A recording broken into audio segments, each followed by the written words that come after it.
Welcome to the X Factor podcast. I am your host, Charles Epstein. Today, I am joined by cyberpsychologist Carolyn Freeman. This is Carolyn's second appearance on the X Factor, a rare distinction. Carolyn, welcome. Nice to see you. Thank you, Charles. It's so lovely to be here. Where are you calling in from? From Bournemouth in the UK. Where is that exactly? Could you help us locate that? It's on the south coast, sort of next stop France. If you keep going south, you kind of almost can see the beach from our house. And yes, near the Isle of Wight. It's right in the middle of the south coast of England. Oh, nice. Very nice. Yeah. Very nice. I might have to come visit. Anyway, yes, Carolyn had previously joined me and my co-host, Genevieve Portusky, who you know quite well, to explore the growing field of cyberpsychology and its impact on work well-being and human agency. We discussed the hidden costs of efficiency and burnout on always-on culture, where we're never quite sure if we're controlling our devices or if they're controlling us. And actually, several weeks back, we had Neal Riley from the Adaptavist Group on their digital transformation consultancy to discuss a report they published on the human cost of digital transformation. And recently, the Adaptavist Group partnered with Carolyn to unpack their latest report with findings on how GenAI has fundamentally altered workplace communication, affecting everything from small talk and politeness to writing skills and speech. I believe it was conducted as part of the company's series on digital etiquette, unlocking the AI gates. Is that correct? That's correct. It's their 5th year that they've been doing this research. So yeah, it's all part of that research that they've been doing. And by the way, when I refer to the Adaptavist Group as a digital consultancy all about business transformation, it feels like there's a little bit more there. So if you would. Yeah. So it's the Adaptavist Group and their flagship brand is Adaptavist. So it's slightly confusing, but actually it's the overall Adaptavist Group has a number of brands, a number of companies underneath them with, as I said, the flagship brand being Adaptavist. And their whole mission is to help people work better together. And they've got a number of other brands that they work with and tech brands. And 2 of those you might recognize off the top of your head is Monday.com and GitLab. So there's quite a few brands that they work under the Adaptavist Group as a company. Oh, okay. Excellent. Yeah, thanks for that. And by the way, I only wear my AIX pullover for guests who come on the second time. So this is, I just want to let you know. I feel very privileged. Thank you very much, Charles. Yes, got this out of mothballs just for you. So tell us a little bit about the survey, how many people surveyed, who was surveyed? So there were 4,000 people that were surveyed and was done through a polling platform called AIT Test. There was about 1,000 people in the UK and about 1,000 in Canada. And there was also in the US and Germany. So it was kind of a very Western-based survey. And it was really just looking about how AI is being accessed, adopted and experienced within the workplace. And it was mostly self-report questionnaires. So it's about people's opinions, how they feel that they are engaging with AI. So yeah, it's that's kind of top line what the whole research was all about. Yeah, it really surfaced a number of really interesting things, which is obviously what we're going to be talking about. So I'm tempted to ask, is there any one thing that surprised you the most? There's quite a lot of the outcomes that didn't really surprise me terribly much. But I think probably the one thing that did surprise me more than the others is that people felt that they were kind of less polite because they've been using generative AI. And I think also, as I said, it's kind of in self-report questionnaires, it's very hard to understand exactly what they mean by being less polite. It might be that they're just being shorter with their colleagues or they're just being ruder.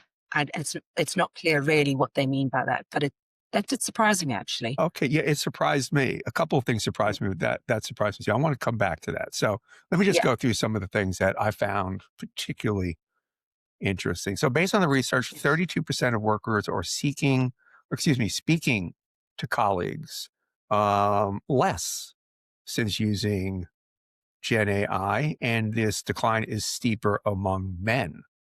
Why is this? I suspect that a lot of this is down to women being a lot more relational than men generally, and women tend to open up a lot more than men do. So I think women are probably still speaking a lot to their friends, their girlfriends. They're still opening up. They're still chatting to people. There is a lot of kind of social castigation or risk for men to open up to other men, but they still face the same emotional, mental stuff that women do. It's not like women are so much better at life than women are. So there is a way for them to be able to engage with something, to be able to talk about what the things that they're struggling with. Is, I would suspect, a real huge relief for them. So for them to have an alternative option means that they potentially aren't speaking to others as much, because they have something that is non-judgmental. It's a safe place for them to chat. So that's my suspicion, is that's why men are speaking a lot less. Well, it's not than entirely women are quiet. non-judgmental. It does give given the tendency to be sycophantic, a lot of attaboys. So maybe they like that attaboy thing. Yeah. You know? Yeah, it's very reaffirming. There isn't any, and I've spoken about this a few times in terms of AI, because if you're talking to a friend, they tend to be slightly more honest sometimes. And if you have two different friends, one who's really honest with you and goes, do you know what, you really need to get over yourself, or maybe you're the one at fault here. Or you've got a friend who's constantly pandering to you and going, oh, bless you. Oh, Right. how can I say, and that's kind of what AI does. And if you're really struggling with stuff and you just want someone to reaffirm where you're at or kind of make you feel better, you'll go to the friend that makes you feel better. You won't go to the friend who tells you to get over it or to move on, or you really need to work on this, or maybe have you seen it from someone else's perspective? Yeah. So yeah, I mean, if I was in that place that I just wanted reaffirmation, I'd go to the friend that just tells me how wonderful I am. Right. Right. I've not seen any studies on the relative sycophancy of the leading LLMs or chatbots. Have you seen that? I haven't actually searched for any, so I haven't seen any. But I do know that there is so much reaffirmation. They're always telling you how wonderful you are and pandering to you generally. But I Yeah. haven't seen any study to answer your question. Yeah. It's curious. I wonder if Grok is a little bit less than Chat, which is a little bit more than Gemma. You know what I mean? I wonder. Yeah. In case. I haven't seen the difference between them. Yeah. So no, Yeah. that could be a really interesting thing to look at, actually. Yeah, I'm actually doing an experiment on that, but I'll leave you at the edge of your seat on that. It could be kind of a fun little exercise, so we'll see how that plays out.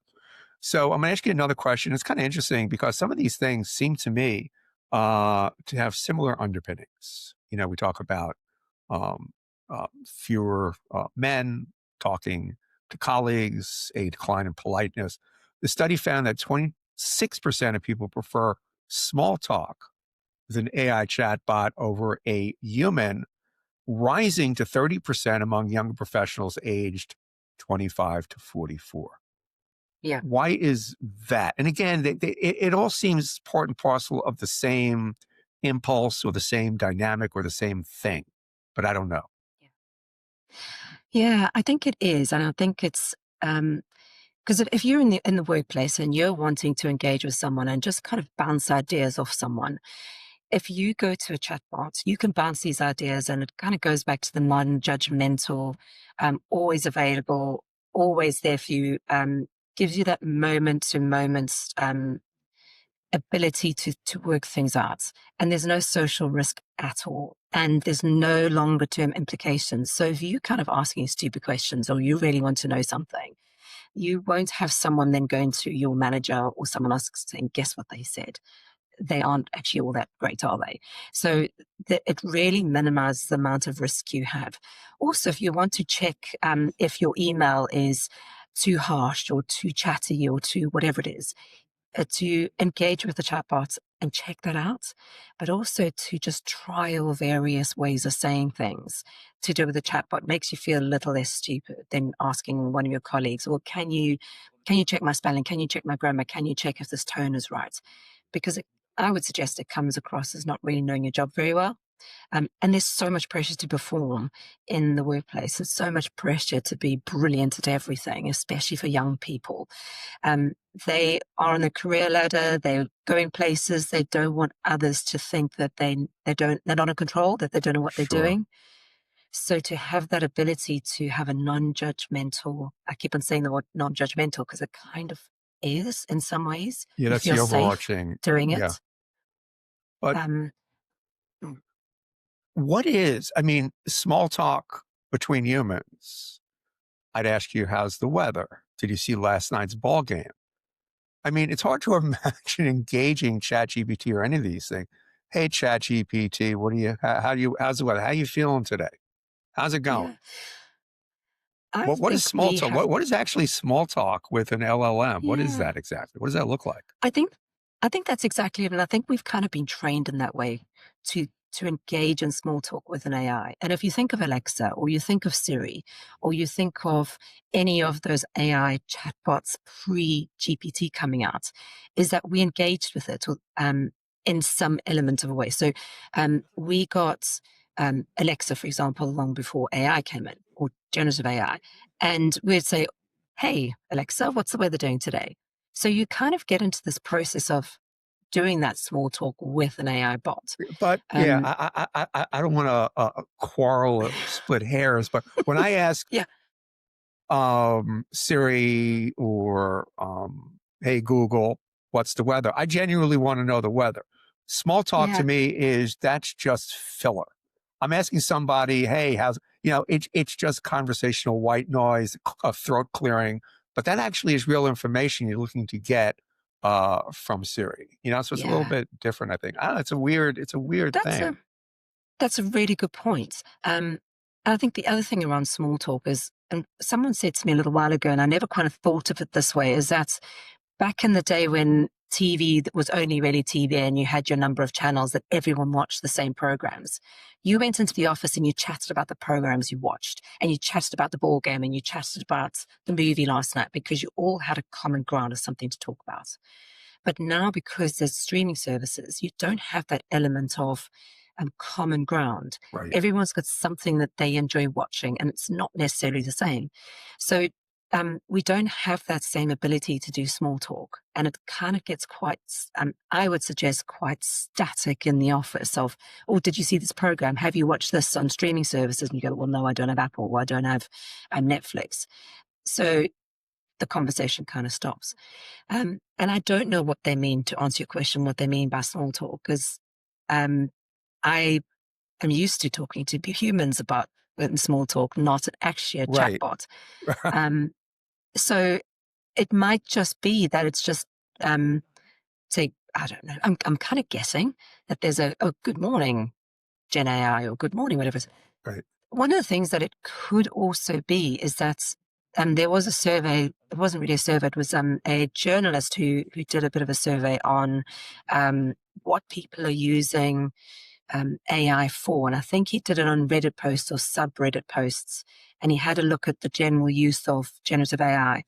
And in 2025 survey, it was using generative AI as a companion bot, whereas in 2024 it was about productivity tool. So people have shifted the way that they use generative AI to actually engage in conversations and engage in that element of talking. And it might be that we maybe during in answering the question, they went, actually, I just chat, Yeah. rather than good morning, how are you? How is weather? Yeah. I guess my version, and I stopped doing this when I realized it was not terribly productive, would ask ChatGPT or Grok, tell me a joke. And it was never very good at telling me a good joke. So I kind of stopped No, that. But I guess that would fall under the category of small talk. But coming back to this, it could this be. polite thing, here's the stat. Yeah. Over a quarter of respondents admitted to being less polite since using Gen AI, although they were polite enough to admit that. with the figure jumping to 39% among AI implementers. That is really interesting. Again, I know you said you don't know exactly what they meant by politeness, how that manifests itself, how it expresses itself in these interactions. But Yeah. I'm guessing, and this is a massive guess, that it's about how we engage in conversation. So if we generally are talking with the chatbots in a way that is quite staccato, it doesn't have the nuance of politeness, we get used to talking in a specific yes, way. yes, And I'm suspecting that it's about being short with people, or not having that please and thank you, um, or just basic social etiquette that we kind of know is what we ought to be doing. And because when we are engaging with people, we can read body language and we can read facial signs, even if it is subconsciously. So it could be that if I'm quite short with you in a conversation, I kind of read my subconscious or consciousness reads your facial expression, your body language, and go, oh, actually, maybe that wasn't as good as it should have been. Or on reflection, oh, I was a little bit short. yeah, So, but at least the good thing from all of that is there is that ability to self-reflect and go, actually, I have been less polite, and yeah. maybe I ought to do something about it. Right. There at least is that Um, acknowledgement in that. So yeah, first step is self-awareness, right? indeed it is. And it might be that the rest of maybe 40% or even 5% are less short or are less polite and shorter with people, but don't actually realize it. So, but at least there's a vast amount of people who do, You who know, kind of get this. you definitely see that with the emergence of social media, that people were accustomed to behaving in a certain way, and sort of like Yeah, road rage. You feel a sense of protection, or empowerment. yeah, And yes, yeah, it's a process of reinforced behavior. So I can see that, yeah, um, you know, yeah, coming into play in real life interactions. It's a little yeah, bit less intuitive to me how Gen AI actually promotes a decline in politeness, but it's interesting. yeah.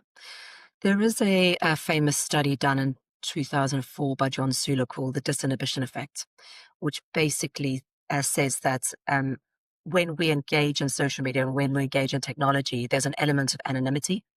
And so we feel as though we are braver when we actually go online and start spousing whatever we spout. Um, and we don't have those signals or those facial signals or those human cues that we are hurting someone's feelings, or actually there's another person at the end of this rant. And so I think there has been a lot of training. This is my personal opinion. Is I think we've almost been trained by the anonymity and the disinhibition effect of not actually seeing human social cues on a regular basis. That our brain just thinks in a specific way and starts to engage with humans in a specific way. And then when we engage with humans in real life, then we see the impact of our engagement with them. So, um, and I think that's when we see, oh, we've been a little bit impolite, and that wasn't very nice thing to say. Yeah, But that is completely my personal opinion, and I think that's part of where Gen AI is going to take us slightly further down the road of not having that level of social engagement that we're used to. yeah, yeah, sure. Here's another interesting finding. 45% believe AI is creating divides between leaders and teams. Again, this all seems to be of a piece, but what are your thoughts there? I think part of that is around training and ability to use Gen AI. So I've seen the difference between, and this is not even leaders versus people who are not in leadership, upper management, C-level positions. It's between people who can use generative AI well and have the ability to prompt well and have built that skill set versus people who haven't. And they're more productive. They make things happen quicker. There's more engagement in their work. They feel more confident in what they're doing with their work. And if generative AI has been rolled out from the top down, so if a lot more leaders have been trained in skill sets like prompt generation, then they are going to be better at using generative AI and better at using the result of generative AI.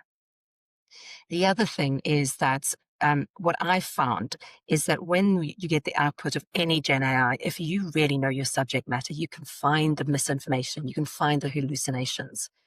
Whereas when you are younger, you don't necessarily have that same ability to see those things.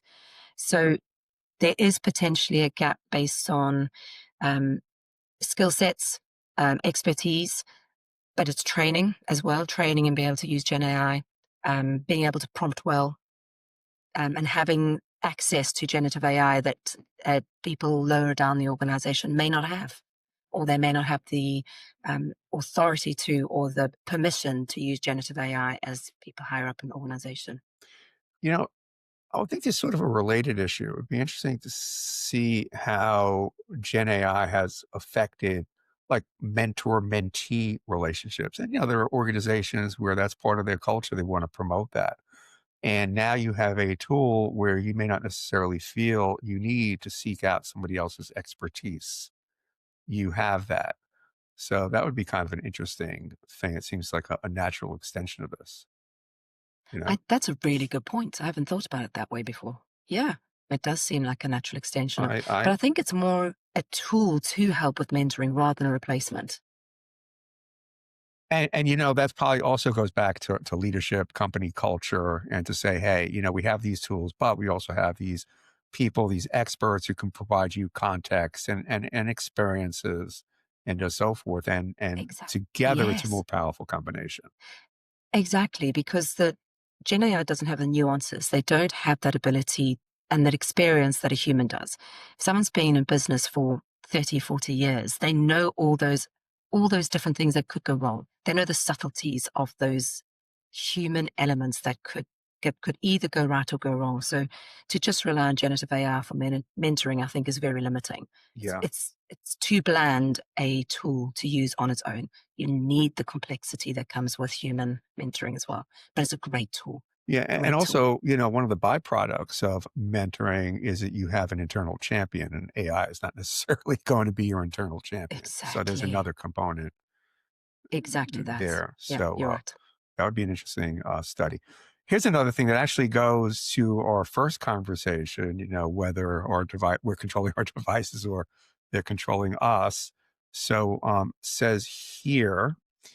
35% of workers feel addicted to using Gen AI.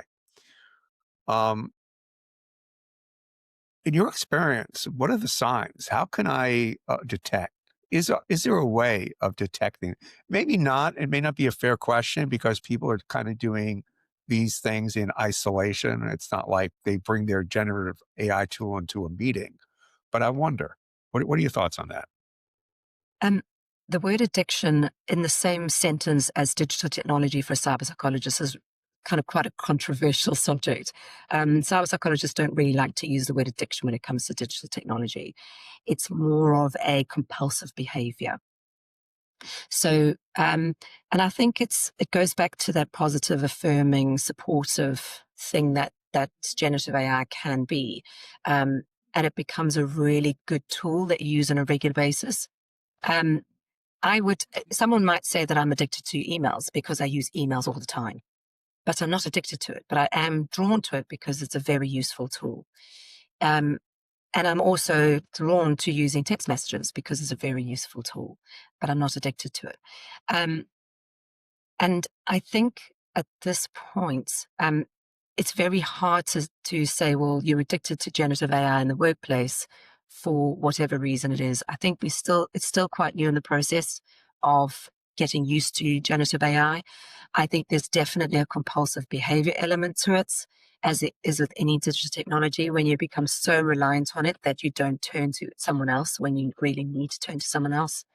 Um, that could be a sign to say, Right. well, maybe you need to ask for help. Or trust your own devices sometimes rather than reflexively and automatically reaching for Gen AI. Think it through a little Yeah, bit. yeah. And I think when you are using generative AI as, I'm going to take this output and just copy and paste, and it's fine. that's not healthy behavior. To trust it implicitly is not healthy behavior, from the perspective that it gets so many little things wrong. But to actually engage with it in a way that you're wrestling with the information, using it like a brainstorming tool, but use the information as a guide, as a inspiration, as a wrestling with information is a really healthy way to use it. But so I'd struggle with the word addictive because I'm Yeah. not sure that that's a great word to use when it comes to generative AI Yeah. in the workplace. Yeah. No, point taken. Although that is the actual language, I think, pulled from the survey, if I'm not mistaken. It is the language from the survey, yes. And I think, the general public use the word addictive in a very generic term. Right. Is that you're using it a lot, and it feels as though that you are relying so much on it that it's like a crutch. And email is a crutch for me, if that's the terminology. But I think, I kind of have to, like you, kind of split hairs a little bit on this one, because it's an important point to make. It It is. could be No, and compulsive I've behavior. spoken to other behavioral psychologists, cyberpsychologists, and they make that very Yeah. point. So it's obviously entirely valid. Now we're going to bring Yeah. some rays of sunshine into this otherwise very gloomy conversation.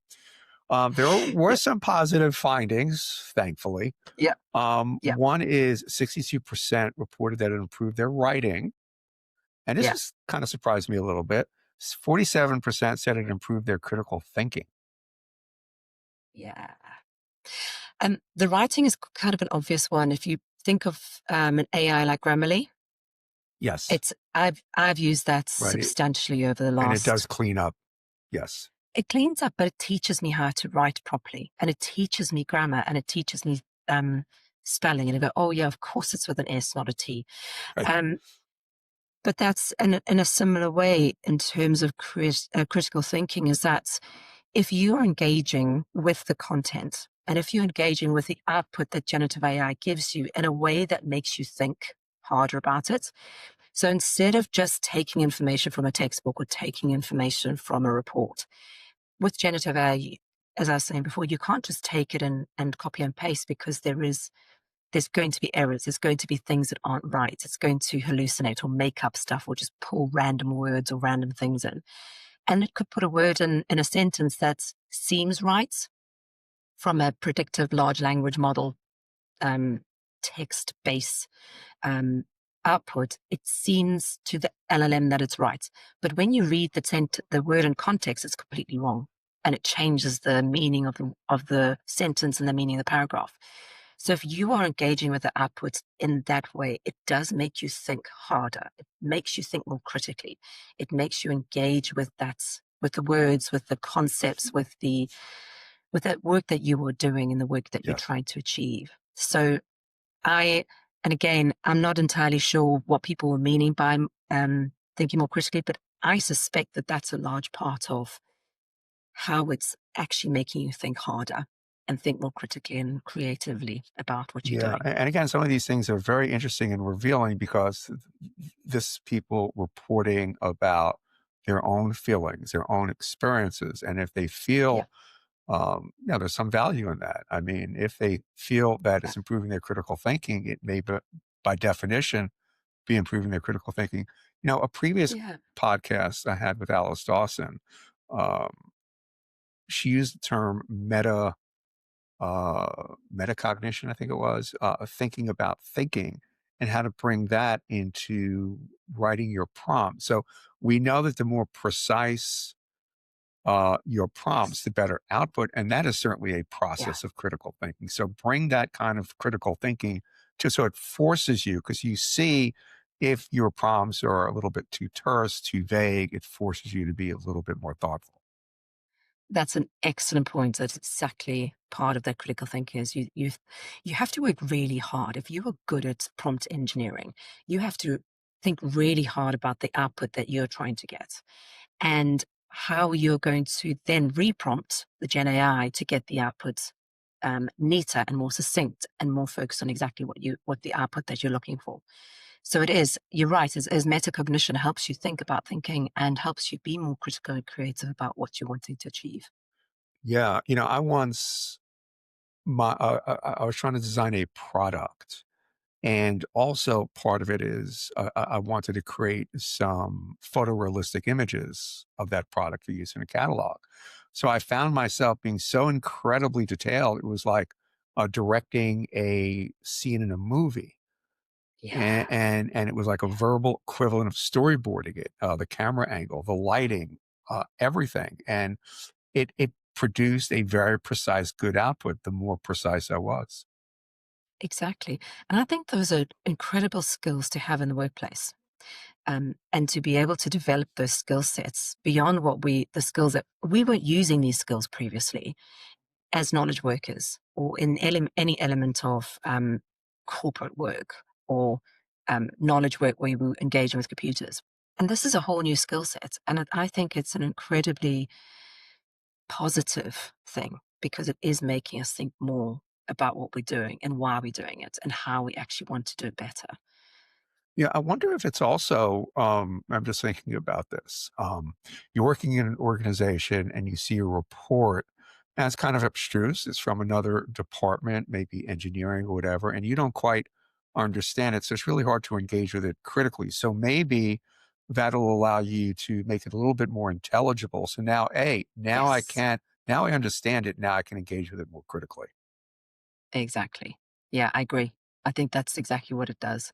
It just makes you think more. Thinks makes you think deeper, I think, about um, what it is you're wanting to achieve or what other people are trying to tell you. It kind of helps you, I think, read between the lines a lot more. Yeah, yeah, exactly.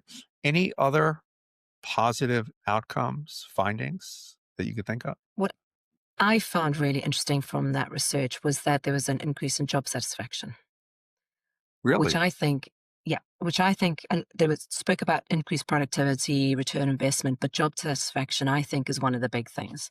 Because if you have a tool that makes your job better, easier to do, better, and gets the job done quicker, and especially the slightly more tedious bits, or helps you write a report better or um, structure the report or whatever it is that you're doing a lot better than you would have done on your own or a lot quicker. It allows you to do other things that you actually really want to do, that you don't have time to do, or you can focus on the things that you really find interesting and creative and engaging and gives you that element of this is why I do the job. I think with knowledge work, especially, it's really hard to find job satisfaction because the value that we give in the workplace is around concepts and ideas and reports and emails. And although we are sitting at our desk and tapping away at a keyboard, we're not producing widgets. We're not producing stuff that is tangible for others. So to have a tool that helps us do what we do better and quicker means that we can focus on things that actually gives us that sense of satisfaction and value in our job. And I think that's a massive win to have another tool that in the workplace that helps us do that. Yeah, no, for sure. Sometimes I think of, you know, some of the negative psychological impacts. So, for instance, will I have a job in a year because AI is going to be able to do more and more of what I do, what others do, et cetera? Does it mean that that's not still in the air? I guess two things could be true at the same time. I have greater job satisfaction, but maybe I have longer term anxiety about where I'm going to be in about a year's time. Yeah. I don't think that AI is going to get rid of as many jobs as has been predicted. I think it's going to make us more efficient at our jobs. I think it's going to make our jobs more satisfying. I think it's going to change the nature of what we do. I think a lot of people are going to be able to take on more work and achieve more in terms of, I was doing two projects, now I can do three or four. And actually, it means that I have um, a greater reach in my abilities. Um, I think there possibly will be a narrowing down of the number of people in teams. With any new technology that comes in, there's going to be jobs lost and there's going to be jobs gained. No, So if you think of computers, when computers came into the workplace and managers got their own screen and keyboard, the typing pools disappeared, secretaries disappeared. Um, and when what else? What the other thing I was thinking of is, oh yes, when we all got our mobile phones, the switchboard. at work disappeared. So new technology means that workplaces shift, workplaces change. So yes, there will be some job losses, but I don't think it's going to be to the degree that has been panicked about for the last couple of years. Okay. Well, I hope you're right. I tend to feel otherwise, but my opinion on the X factor doesn't really count. I just try to pose good questions and occasionally push back. I hope I'm right too. I hope I'm not wrong with this one, but it feels as though it's another technology that's coming in to make work more efficient or change the way we do work. But I don't think 50% of the working population is suddenly going to be out of work.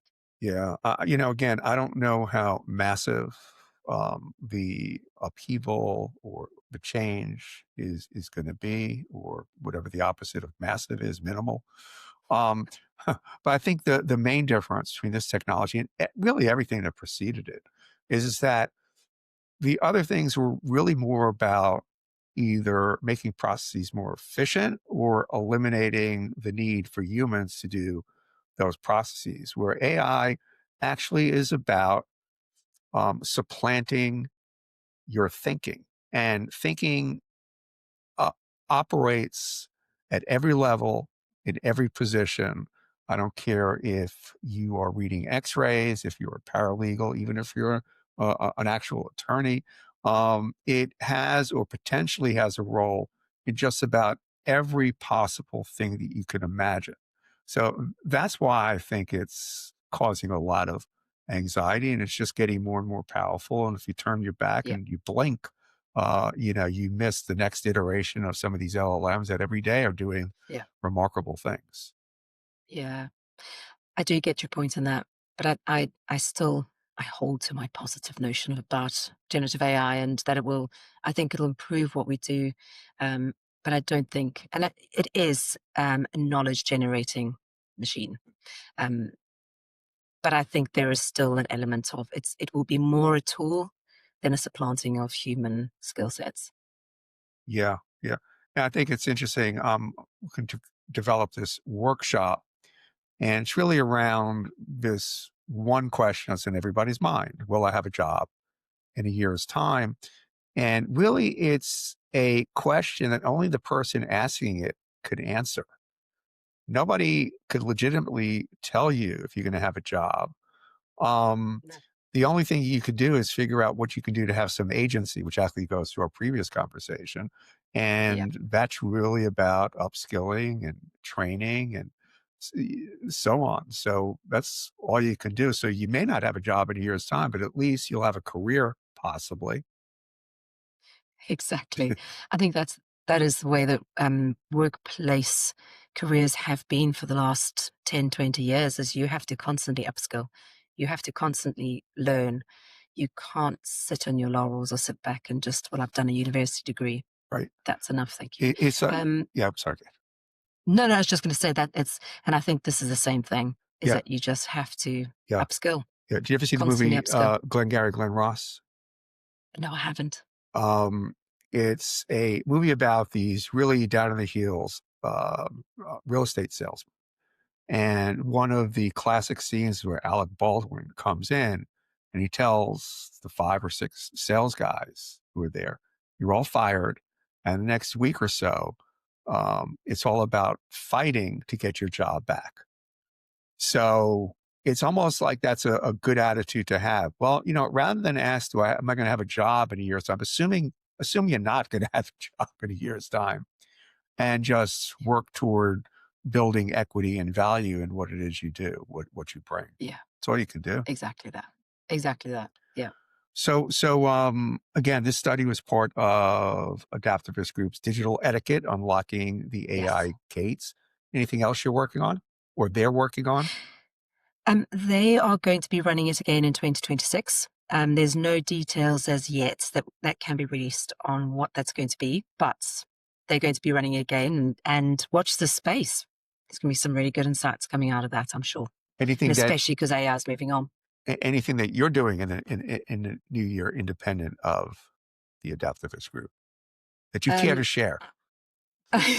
I'm doing some research on the impact of generative AI on the self-perception and how it changes how we see ourselves as individuals, and how it improves our sense of our own self-efficacy, our productivity, our creativity and ability to make, do work. So it's how it makes us better human beings from a And self-perception perspective. how far along are you on that? Um, that's the new research project that starts in January. So that should be, it'll take a couple of months to get that up and running and get some good results out of that. Excellent. Gonna have to have you back. If you I look choose to forward to it, accept the assignment, of course. but only if you wear a different jumper. I'm sorry? Only if you wear a different jumper. You have to wear a different jumper next time if it's a third time round. Well, yeah, I got to think about that. I will. I definitely will. I definitely will. But I got to put some thought into it now. Cool. You're raising the bar. I really, Raising the bar. yeah, it's just another thing I have to think about when I do these things, what I'm going to wear. That's why, some people are really good. Say, you know what? I'm going to eliminate that decision. So I'm just going to wear my uniform. I'm just going to wear a black shirt, black pants, black loafers, and that's it. Not a bad way to go. Yeah, not a bad way Yeah, to maybe go. accessorize it a little bit, Anyway, food for thought. Absolutely. Food for thought. Carolyn, thanks again. Really do appreciate it. And definitely, as I said, going to have you on a little bit into the new year. And here's wishing you a happy, healthy, and productive 2026. And you too, Charles. Thanks for having me on. I really appreciate it. Thank you.